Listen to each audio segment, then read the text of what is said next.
Ladies and gentlemen, welcome to this session. It is truly a pleasure to see a packed house.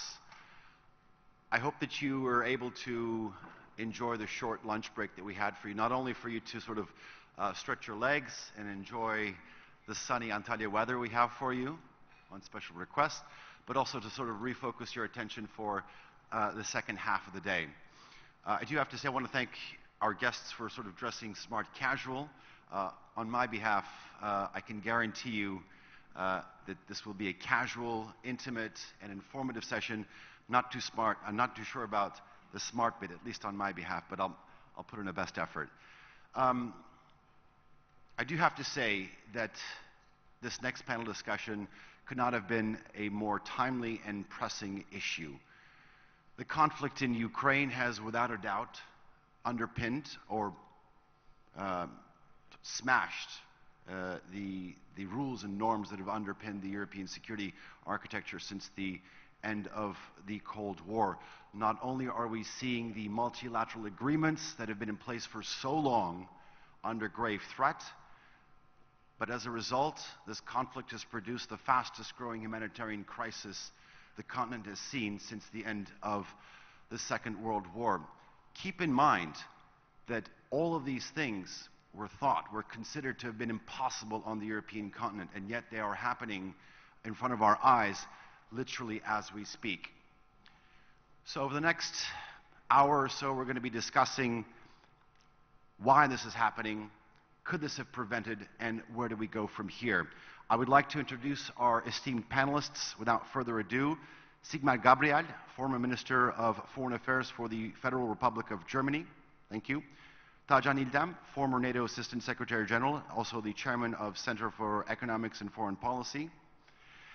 Thomas Gremminger, the Director of the Geneva Center for Security Policy.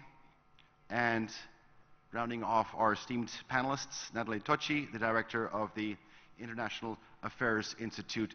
Welcome to all of you. I'm going to be asking you all of the same questions, so I'd like to start off with you, Sigmar, but also, because each of you has a specific area of expertise, I want to get from you the implications of the Russian aggression in terms of Europe's security. First of all, thank you very much for inviting me to this discussion. It's really, for me, as a person who was born in the divided Germany and had the Iron Curtain direct in my neighborhood, I would never come on the idea that we will go back to these times where at the end of this conflict, as it goes now, we will see the next Iron Curtain through Europe, some kilometers in the east, where NATO and Russia will be nose by nose, heavily weaponized, again, standing to each other. I think this will be a second Cold War where the first Cold War was relatively comfortable, because now we are living in a time of cyber, of misinformation, of fake news, and conflicts could arise much faster by misunderstandings, miscalculations. And of course, I can't see any outcome in the Ukraine in the next days and weeks which could stop Russia's idea of invading the country. Mm. We see a country where the leader in Moscow thinks in the categories of the 19th century, going to war with the means of the 20th century, want to be a great power of the 21st century. I think it's not about Ukraine. It's about bringing Russia back to a great power which wants to control Europe. Russia stepped down in Europe since 1990, and today it's only a country which delivers energy, nothing more. It has no political or economic influence of the European development, and Vladimir Putin wants to turn this again. He wants to be back in these big rivalry which we have about the question what will be the new world order. The old world order is fading away, the Pax Americana is fading away, and now for the next 10 years we will see struggling about what will be the new world order, and Russia wants to play an important role. And he thought that the West is not united, Europe is not united. It could be a good opportunity to make the first step. That's what we saw, and unfortunately I can't see any fast outcome, not even a ceasefire. You mentioned energy, and that was one of the only things that you think that Russia provided. We're going to talk about energy because Germany plays a specific role in that, but just a little bit later on. Tajan, I want to turn to you. You spent many years at NATO. Sigmar was saying that, was talking about a second Cold War. NATO was formed in the first days of the first Cold War. I want your assessment of the Russian aggression in terms of European security. Well, I fully subscribe to what the minister has said regarding. Okay, but still, in my eyes, you are. Yes, I agree with what Sigmar has said. It is a situation with grave consequences for European security. We, in fact, in the beginning of the build-up of Russian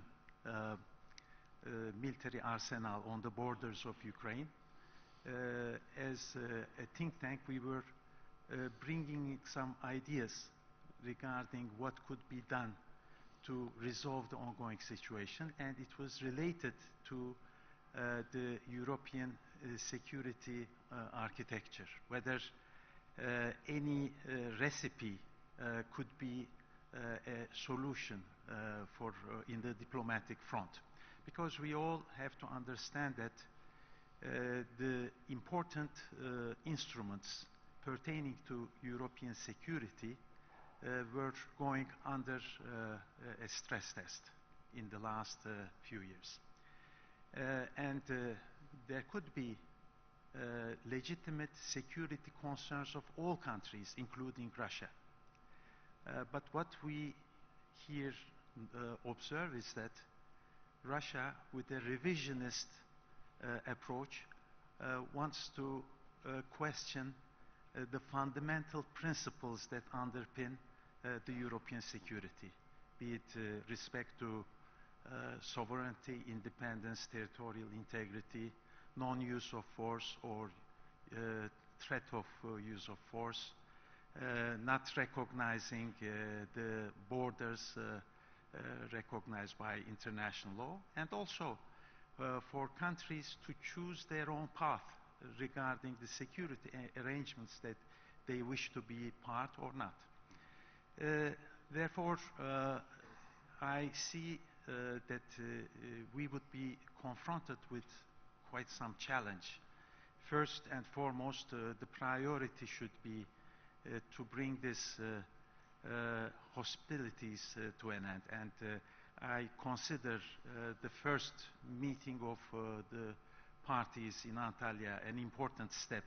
Nobody was expecting a miracle, but still I think it was a worthwhile endeavor to utilize diplomacy in bringing a solution to this conflict.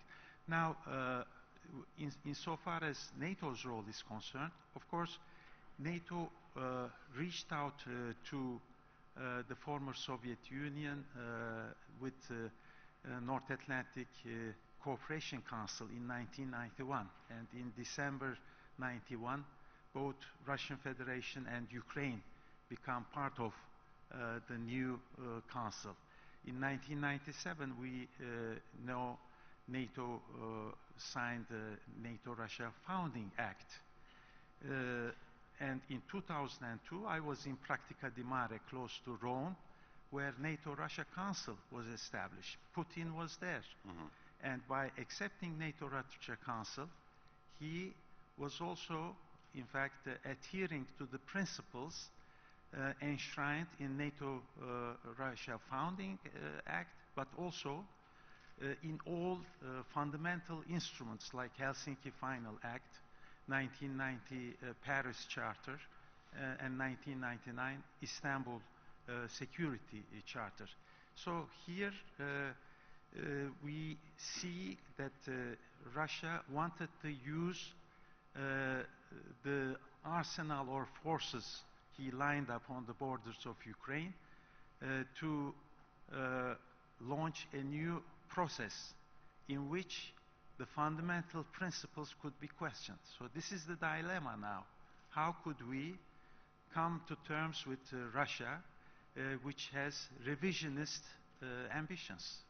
And I fully agree that after this hot war, and I hope that it will come to an end soon, because we see a tragic situation with human suffering, but the Cold War would be a different one from the previous Cold War, with different dynamics, and it would be a real challenge to manage things insofar as projecting ideas for a sound European security architecture for the future.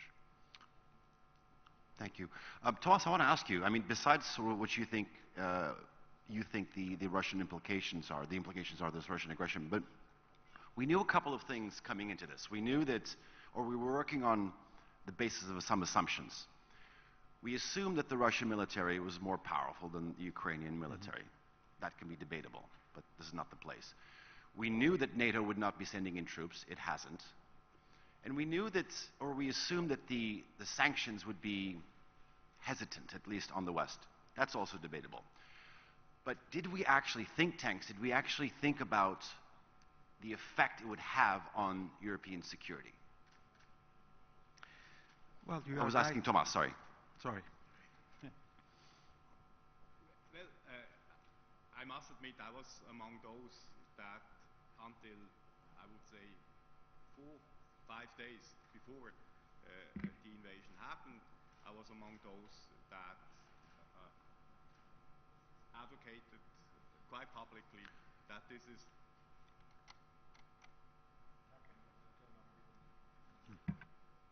Yeah, there we go. okay, now it works. Yeah. So I have to admit that I was among those experts that until 4 or 5 days before the invasion actually happened,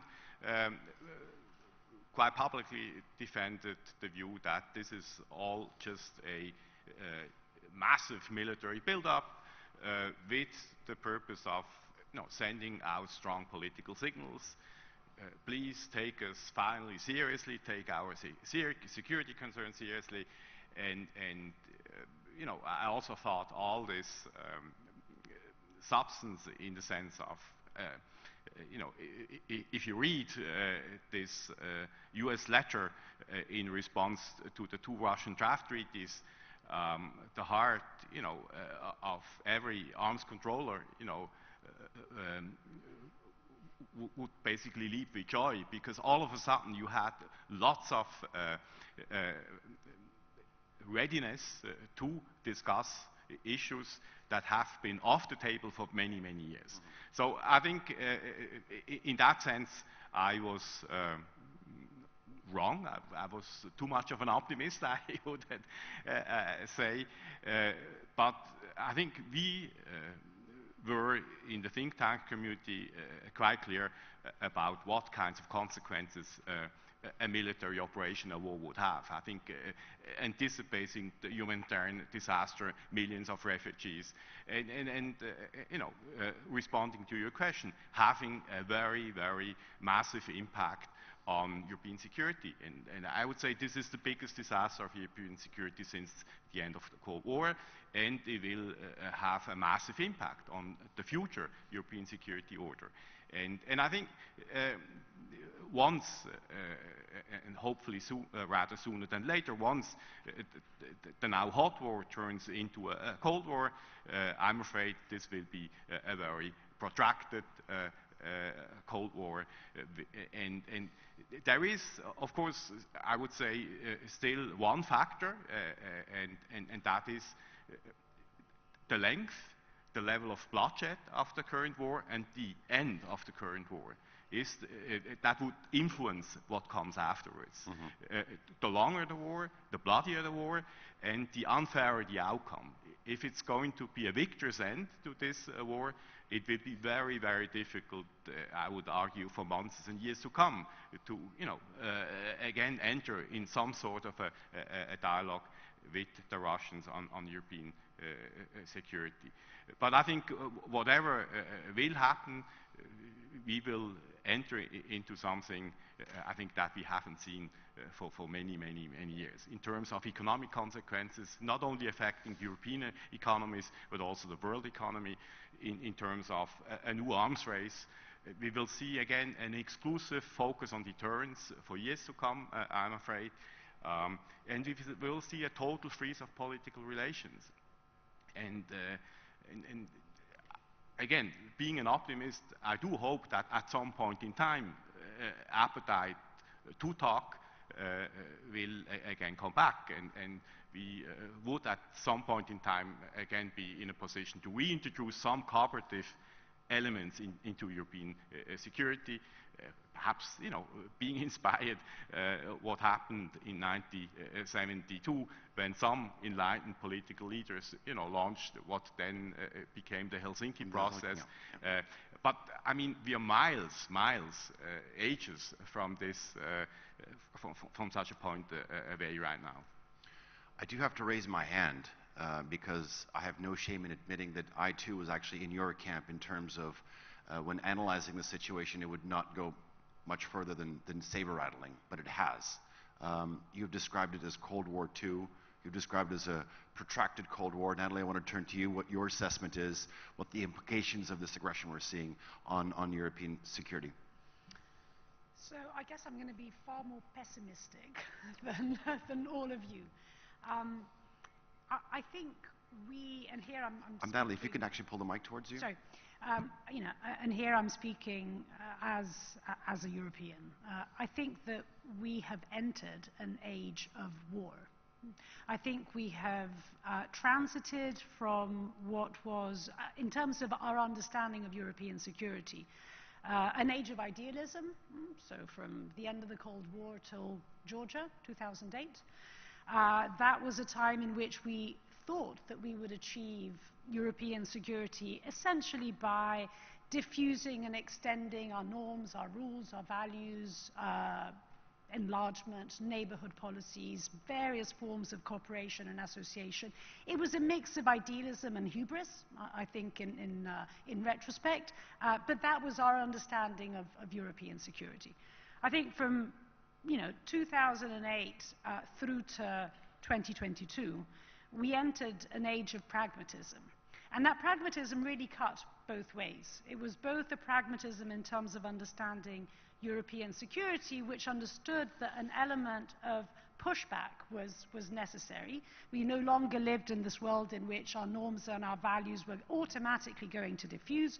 There was revisionism there, and that had to be deterred, essentially through sanctions. But then pragmatism cut the other side as well. We share the same continent with Russia, and that's simply a fact of life, and so we have to continue looking for different ways of engagement, and whether this is through the JCPOA, whether it's the Middle East peace process, whether it's climate and energy, we need to find, and in all honesty, as the years went on, that space for engagement had become narrower and narrower, but the approach was still this kind of two-pronged approach, which I would define as basically the age of pragmatism. As I said, I think now we've really entered into the stage of war. And what I mean is not simply the obvious thing. There's war in Ukraine, obviously. The way in which I think many Europeans understand this is that this is not what many people thought. This is not simply about, Ukraine's neutrality and the threat represented by Russia. This is not only obviously an all-out attack on the existence of Ukraine, but an all-out attack on the existence of Ukraine as a free and democratic country. And to that extent, it's a war on Europe, as many Europeans understand it. Now, once you enter that you make that paradigm shift, all sorts of implications follow, and we're seeing them. We see Germany completely turned the page on defense. Unthinkable. Only, at the Munich Security Conference, 2 days before the war started, many of the things that we're seeing now were 2 days before, 48 hours before, unthinkable. Sending arms to Ukraine. The cancellation of the final approval of Nord Stream 2 gas pipeline project. Nord Stream 2, defense spending, a paradigm shift. The kind of decisions that we're taking on becoming energy independent, true, they're not going to happen overnight, but they are already beginning to happen as we speak. Because the minute in which you go gas shopping around the world, which is basically what we're doing, and you're signing contracts, those contracts are not going to be reversed if, for some miracle, Putin were to fold in a month's time. The steps that we're taking, be it in terms of defense, be it in terms of energy, reviving enlargement. This country knows full well that enlargement was dead in the water. Not simply with regard to Turkey, but as a political project. It belonged to a different era. Enlargement is now back. So all of these things are the structural consequences, the structural implications of a recognition that we have entered a stage of war. Natalie, I want to follow up with you because you mentioned 2008 being sort of like an AD or BC AD moment. I remember as far back as 2007 when the Russian president said that he didn't subscribe to sort of the post-Cold War order. A year later, we saw the conflict in Georgia. 2014, we saw Crimea, and now we're seeing this thing. Why do you think that the European security architecture failed in deterrence? I think it failed. Well, that's a million-dollar question. It's just one of these things of saying, well, had we done things differently, would Russia have acted differently? And it's a story of counterfactuals. It's a chicken and egg story. We will never know. I think there are plenty probably of people in this room thinking, had we taken Russia's security concerns more seriously, had we done X or Y or Z, then we wouldn't see the aggressive Russia that we see today. That may be true. The opposite may be true. I think there's a very compelling case that we heard in a previous panel coming from Latvia that basically said it is precisely because Russia was and had that germ in it all along that we did the right thing entering NATO. And had Ukraine been a NATO member today, there wouldn't have been an invasion. Who's right? I don't know. I think, we can spend a long time debating this chicken and egg situation, but I think that, to put it very bluntly, the movie has changed now. Today, there are facts, and the facts are that there is an invasion, and that fact is something that inevitably one has to respond to, and simply, therefore, looking at, the last 30 years, I think it's obviously right to think about it, but I don't think it's going to get us out of the conundrum that we're in today. And perhaps just one last thing to sort of highlight why perhaps I'm more pessimistic than my co-panelists. I wish I could, I can't see a new Cold War scenario emerging. You can't? I can't. Okay. The Cold War emerged after a hot war in which the US and the Soviet Union had fought on the same side. This is a hot war on which we're on opposite sides. So I just struggle to see how all this is simply going to crystallize into something hot becoming cold within that same divide. I wish I could, but I can't. Tajan, I want to turn to you. Natalie was talking about, could we not have addressed Russia's security concerns? This was the line coming out from not only the Russian president, but also the entire senior Russian diplomatic staff. That being said, why do you think that NATO, which was set up as a defense alliance post-Cold War, why it wasn't able to deter the Russian aggression? Sorry. Well, I think we need to go back to what you referred to in 2007 when Putin at the Munich Security... I saw you shaking your head, so I know that you remember that talk. Munich Security Conference, he expressed how unhappy they were regarding the enlargement of NATO and expressing discontent that NATO would be enlarging further. But in 2008, when NATO took the decision on the aspirations application of Georgia and Ukraine, it was not a definite answer to their plea to join the club. The 2008 Bucharest summit decision was recognizing their aspirations and declaring that one day when they meet the criteria, they could become a member of NATO. But the next step in the membership process, membership action plan status, was not accorded to these countries. And since 2008 till 2022, this status was not granted.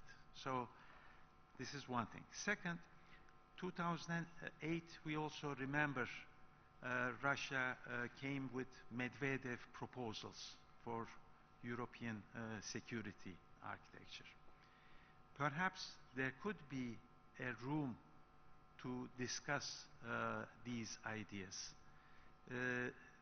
Nevertheless, in 2008, we know what happened by Georgia war, and indeed it was not possible to deter Russia at that time. But since 2008 to 2014, maybe there was a miscalculation of Russian intentions. And perhaps if we roll back what had happened, NATO could have acted differently in 2008. Yeah. It is a speculative discussion that we may engage. But 2014, to me, was a watershed year in terms of NATO-Russia relations. And all the decisions that were adopted since 2014 to transform NATO militarily in boosting deterrence and defense of NATO with enhanced forward presence in Baltic countries and in Poland, increasing the defense spending, making sure that by 2024 all NATO countries would be allocating 2% of their GDPs to defense, and our compliments, of course, to Germany recently to make a decision to increase their commitment of defense pledge by 100 billion euros. This was unthinkable, and we have been hearing the reservations of Germans in that respect. So it was a bold step in the right direction. But again, all these deterrence measures were to boost the security of allied countries. When it comes to Ukraine, since they are partners, it is not something to have these measures to be reflected in terms of their own security. Tajan, I want to ask you, I mean, besides the last couple of years, do you feel that the reduction in NATO member countries' defense budget has sort of played a role in the threat of the security architecture? Well, after when Cold War was over, all NATO countries were prioritizing and allocating all funds to different areas than defense. That's why I say that 2014 was a watershed year to have this transformation. And in the run-up to the new strategic concept, which would be adopted in Madrid this June, the idea was also to strengthen NATO politically, to make the alliance as a unique and essential transatlantic consultation forum. And I think it would be essential to deliver it at the summit meeting. When it comes to European security, and I heard what Natalie has said, yes, EU has always maintained the idea of strategic autonomy. Sometimes it was misinterpreted in different quarters. And I'm sure that especially those NATO allies who are also members of the European Union were not that comfortable when they were hearing the notion of strategic autonomy, and they were hesitant to see decoupling of the United States from the European continent's security defense efforts. Now, I believe that strategic autonomy as an idea is an irreversible course of action. But the EU should be more realistic. On the first and foremost, it should be to reinforce NATO. NATO should still remain as the cornerstone of European security. Second, this could also give a strong sense to the European Union countries to think about the contributions of non-EU allies like Turkey. And there have been so many commitments of the past regarding the full involvement of non-EU allies in European security and defense, but they were not unfortunately delivered. So this could be one moment to have a strategic reflection on the part of the EU, especially at the time when they are going to adopt the strategic compass at the end of this month. Sigmar, Tajan was I asked him about sort of whether or not the level of budget sort of was acting perhaps as a failure in the deterrence that we're seeing from Russia. I want to ask you, do you think that your country, Germany's dependency on Russian hydrocarbon energy played a factor in this as well? Only at the beginning, two remarks. Maybe a misunderstanding what I think what means a Cold War 2.0.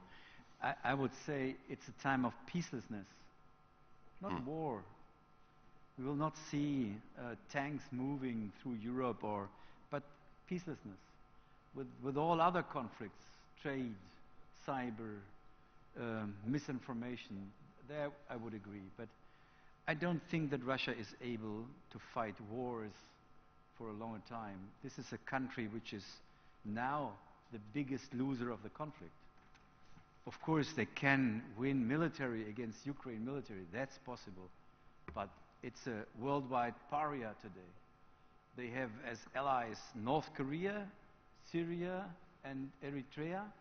The Chinese are not very happy about these frictions of the world economy. And the country has a high average on age, Russia.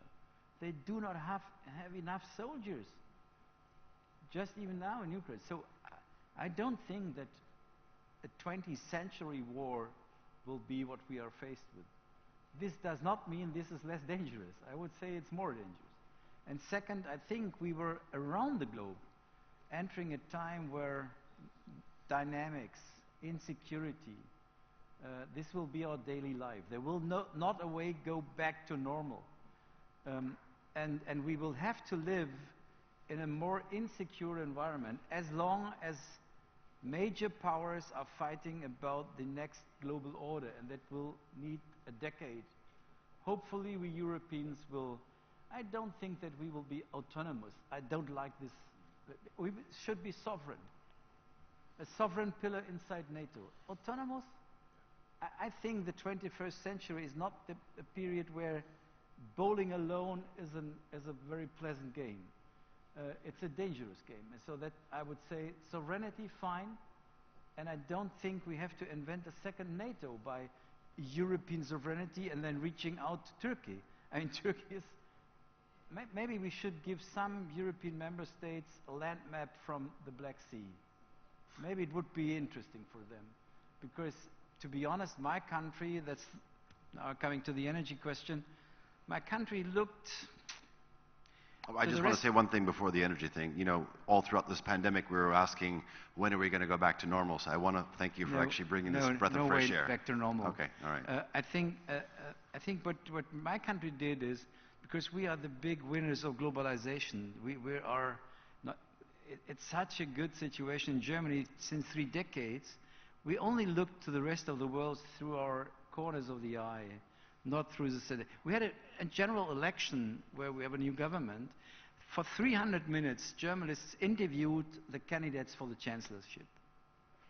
300 minutes. 15 minutes was about foreign policy, and that was all about Afghanistan. So the German public... Because of timing issue, because of what had happened. No, German public was not interested in the rest of the world. We were... And we thought, if we teach others our values and morals, that's fine. The rest is not up to us. And now that's changing. Unfortunately, through a war. It should have been better to see it before. Coming to the energy, we decided in 2002 in Europe to liberalize the energy markets. That's what the Americans told us. That's what the Brits told us. That's where the symbol for globalization. What does it mean, this interesting word, liberalization? Bring the state and policy out of the market. The market participants, they should do what they want to do. That's what liberalization means. We built a European framework, energy directive and gas directive, and then we said, who's working inside the framework? Do what you want. You are responsible for the energy security. And then they did. What do companies in a capitalist system? They're reaching for the resource with the lowest costs, and that was Russian pipeline gas. Of course, the East Europeans warned us. They say, look, that's not a very clever idea. And we thought we would have a Soviet Union again, because our experience of the Soviet Union was they delivered even in the darkest times of the Cold War. But we just have heard what's the difference between the Soviet Union and Russia, and that I think we underestimated. I underestimated. Not we, I, too. The Soviet Union was a status quo power. It's easy to negotiate with a status quo power. But Russia, and that's since 2008, we should have recognized this, is a revisionist power who wants to change borders.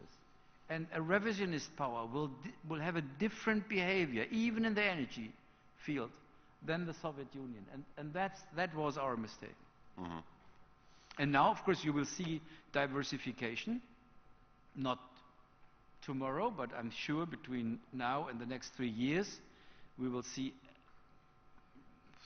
that Europe, and especially Germany, will diversify the energy cooperation. The question is, will Russia use energy as a weapon in this war? And the other question is, what will happen if Russia turns Kiev to a second Grozny? Will then the public debate be, now we have to cut off energy, whatever happens after? That's possible. Mm-hmm. That's both. We are not in the situation that we are at the beginning or even in the middle of the conflict. Unfortunately, we are at the beginning and not at the end. And in German, we have a saying that's very bitter for people in Ukraine. The saying is, sometimes it must become worse before it becomes better. I think that saying is present in a lot of languages. But Thomas, let me ask you. Sigmar was saying that, was talking about the liberalization of the energy market, the handing over to the capitalist system. I'm wondering if the Europeans perhaps failed to properly evaluate or perhaps misinterpret the strategic value of certain economic ties. Thomas? Perhaps I think that's again an issue that we can speculate about. I would still argue that we should have at some point in time also insisted more on diplomacy and not only on deterrence over the last, I would say, 1.5 decades. So again, you know, taking it back, the message in Munich by the Russian president, and if you're honest, you know, and I agree with Natalie. We do not know for certain that this would have produced another outcome. This is in that sense. But I do believe that Russian security concerns should have been taken more seriously. Again, this does not justify this brutal war. This does not justify the questioning of Ukrainian statehood. But I think to us security experts, the issue of the status of those states between NATO and the Russian Federation, that is not only Ukraine, that is also Georgia, Armenia, Azerbaijan, it's Belarus and Moldova. I think that this issue is a root cause for potential conflict. I think this was quite clear, and that this would have we should have tackled this issue as early as possible. I think we had another chance after 2014, but there was hardly any appetite to discuss. It's true, we compartmentalized relations with Russia. We talked about JCPOA, we talked about the Middle East, but we did not really talk about security. There was little appetite to talk about military risk reduction. There was no appetite at all to talk about arms control, and particularly there was no appetite by governments to tackle the fundamental issues of European security, those dilemmas between the freedom to choose your security arrangements, your alliances, and on the other hand, the indivisibility of security. That is, you should not increase, no country should increase its own security at the expense of another. And I think if you apply these two principles on the states in between, you see an obvious dilemma, a challenge, and I think we should have more seriously addressed this challenge through dialogue, diplomacy, and I think there are solutions, you know, but now I'm afraid it is at least for a long period to come too late to kind of conduct this kind of dialogue. Tajan, I know that you want to follow up. Just to react to what Thomas has said, it is true that NATO has boosted its deterrence and defense after 2014. But at the same time, since it was a dual-track approach towards Russia, the second component was political dialogue, to have a meaningful and periodical dialogue with Russia. And NATO-Russia Council convened so many times until 2019. And the aim was precisely to reduce tension, reduce risks, and increase transparency. But after 2019 summer, Russia didn't have any appetite to continue with this engagement. And we also know from OSCE, because with Thomas we were at the OSCE during the same time, and we were in fact negotiating the special monitoring mission's mandate in March 2014. We have the Vienna document accepted by 57 participating states of the OSCE, which requires modernization. And for so many years it was Russia who was not interested in engaging properly to modernize this document. Perhaps they were modernizing their own army, armed forces, and they didn't want to agree with any stipulation that would restrict their area of maneuver. So it was something that has to be put in the context that we are discussing all these elements. Okay, thank you. Natalie, I want to turn to you. Sigmar was saying that, okay, we're going to have to see if there is a Grozny 2.0. I'm wondering what your thoughts are in terms of what good or what the effects are of a wasteland in Ukraine should it occur on Europe's security. Well, I mean, a waste, I think... Can I ask you to maybe pull the mic in? Yeah. The question really here is this wasteland, what Ukraine are we talking about? I mean, are we talking about a wasteland Ukraine under Russian control? That wasteland Ukraine, I can't see a steady state, a stabilization of a steady state, even under, even if Russia were to militarily conquer the country today.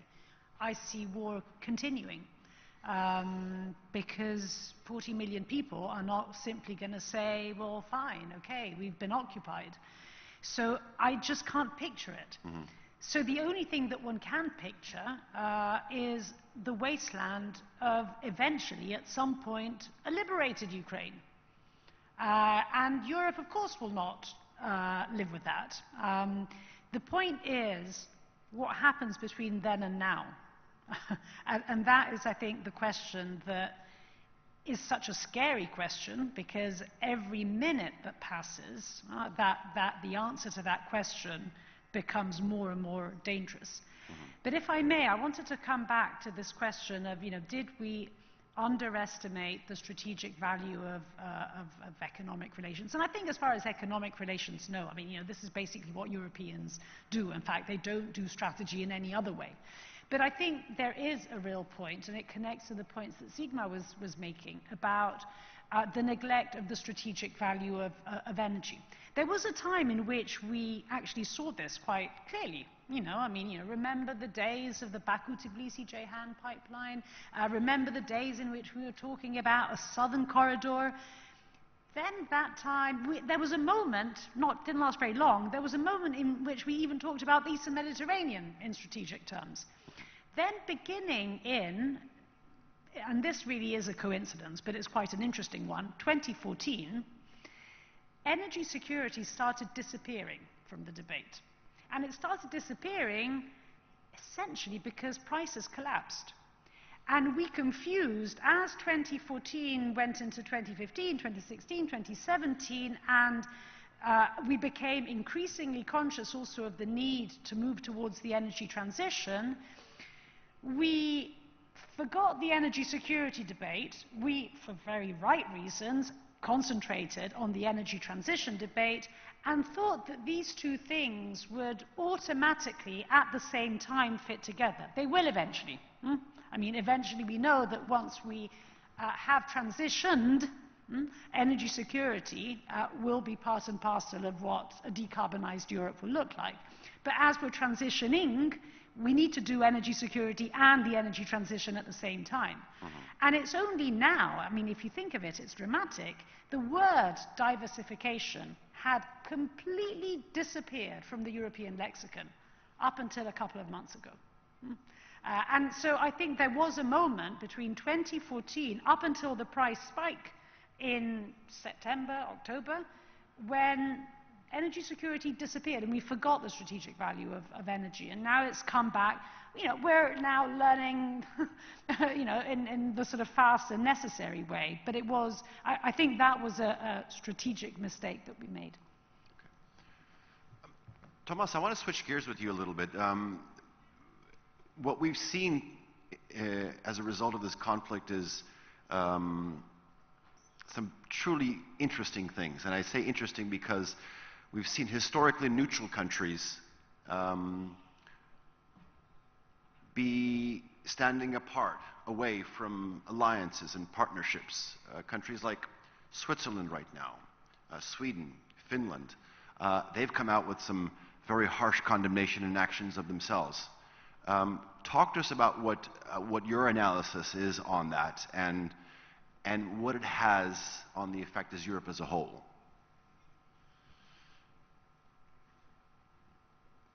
Well, many were extremely surprised, that Switzerland adopted the entire package of sanctions that had been adopted a few days before by the European Union.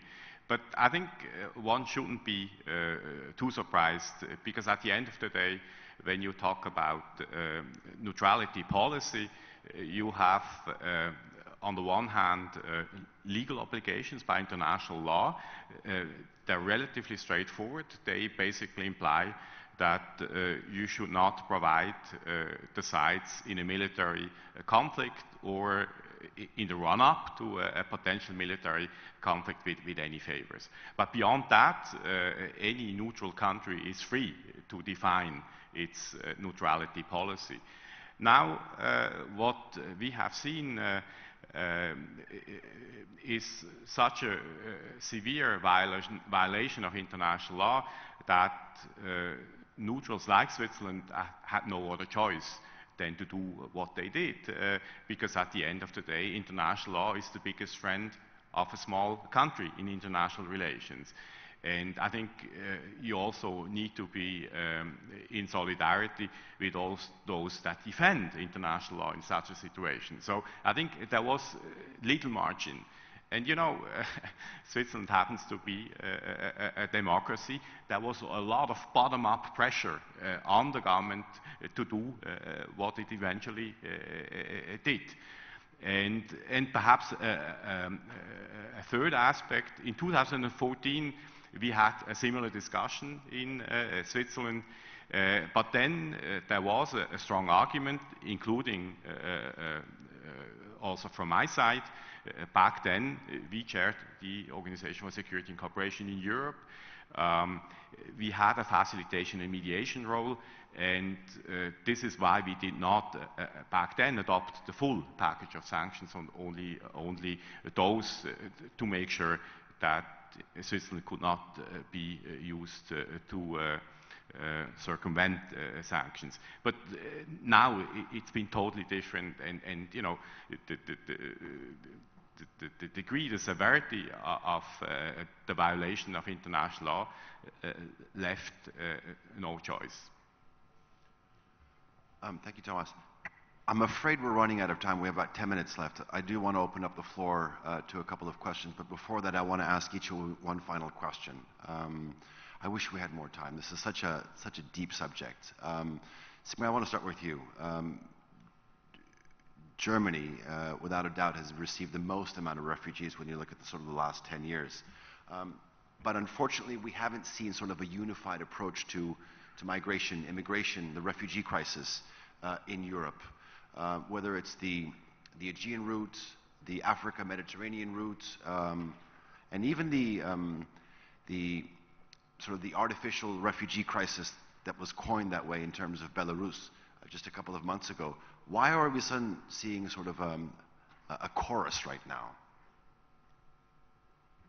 I think it's completely different. First, the migration way is through those lands, those member states of the European Union, which in 2015 rejected any refugee. But it's not possible to come from Ukraine through the Mediterranean to Germany. You have to go through Poland and Slovakia. And those countries are much more linked to Ukraine than they would ever be linked to any other African country. So they will accept for the first time refugees. But now, of course, many of these refugees will also go through or into other European member states, especially there where their relatives live. We have in Germany a vast community of Ukraine citizens which are living in Germany for many years, working there. And it was interesting. I traveled by train 2 days ago from Berlin in the direction of the west of the Republic, and the complete train was filled with the mothers with their kids from Ukraine.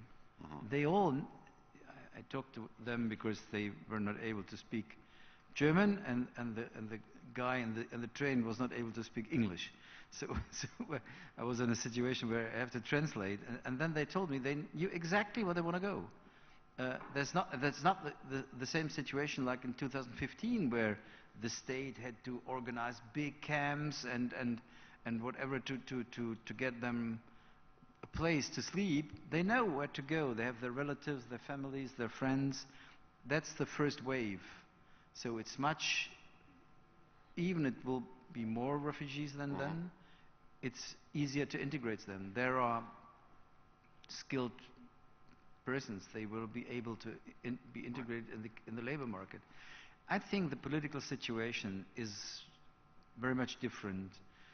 That does not solve all the migration issues which we are still faced with from Northern Africa, for example, or from the Middle East. There we have the same difficult situation which we had in 2015, 2016, and so on. But this migration, I would say, it's inside the European member states easier to manage and to handle. And many of them, they want to go back because they do not want to give up their land. But of course, if Russia conquers the country, you will see a civil war. Maybe you saw in Northern Ireland. We will have something like an IRA in Ukraine. You will have self-suicides in the center of Moscow. So it's a very bloody war, and then people will stay where they are because insecure to go back. Maybe only one remark to the question, what's about Russia and could we deter them more? Even if we would have doubled our budget for defense, in a situation where the United States president is calling NATO into question, and where a French president calls NATO brain dead, of course that's an invitation to test if NATO really is able to manage through a crisis. I don't think that's a question of how many soldiers you have. Of course NATO has much more conventional power than Russia, but the Russians, and partly the Chinese as well, they think the West is declining. We are seeing their end. It's the end of European history. And the Americans, they although the president has the name Joe Biden and not Donald Trump, they are in their internal struggle and they wanted to concentrate on China. So it's a perfect invitation to test how strong the Western alliance is. And there he had a big miscalculation. But we ourselves, we question us, should we be autonomous, or how you want to call this? I'm getting some looks. We have to wrap up in about 5 minutes, so very quickly, Tajan, let me ask you, do you think that sort of the orthodox view of sort of geopolitics with spheres of influence is unavoidable? You talked about 2014 being a watershed moment. Is it going to be unavoidable from here on in? Well, I think... In 2 minutes, please. Yeah, your question is very much related to the fundamental principles that underpin European security. If we agree with the notion of the necessity to revise the fundamental principles, that also the discussion also inherits this aspect of the question, whether certain nations do have the right to determine areas of influence. I think we should always be against this idea of area of influence. And legitimate security concerns of all parties, all states, should be listened, and all parties should try to reach a common understanding. And we should be guided with the basic principle of indivisibility of security. But we can never accept questioning those fundamental principles that were enshrined in the UN Charter, but also in all the documents, instruments related to European security. So both these principles and the notion of areas of influence should be out of the table. Okay. Tomas and Natalie, I'm going to ask you a 60-second answer with each. What do you think the end goal of European security should be? Tomas, let's start with you.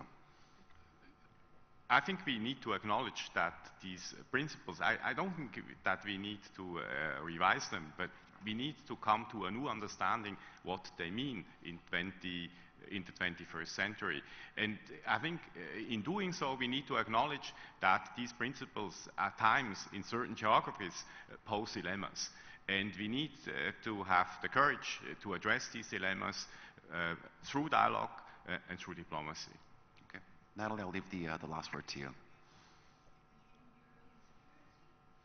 The aim of European security is fundamentally about protecting those rights and freedoms that are enshrined in our political systems. And to the extent that there is someone out there now actively and violently trying to destroy this, European security is all about protecting that, and both in terms of how we do this within our borders meaning European, NATO, but also what we do in terms of standing up for those like Ukraine that are fighting to defend their own rights and freedoms. Natalie, thank you very much. Sigmar, Tajan, Tomas, Natalie, thank you to all of you. It was a pleasure. Well, I do apologize that we're actually just running over time. If you do have any questions for our esteemed panelists, try to catch them out in the foyer. We have to get the room ready for the next session. Thank you very much and enjoy the rest of the Untitled Diplomacy Forum. Thank you.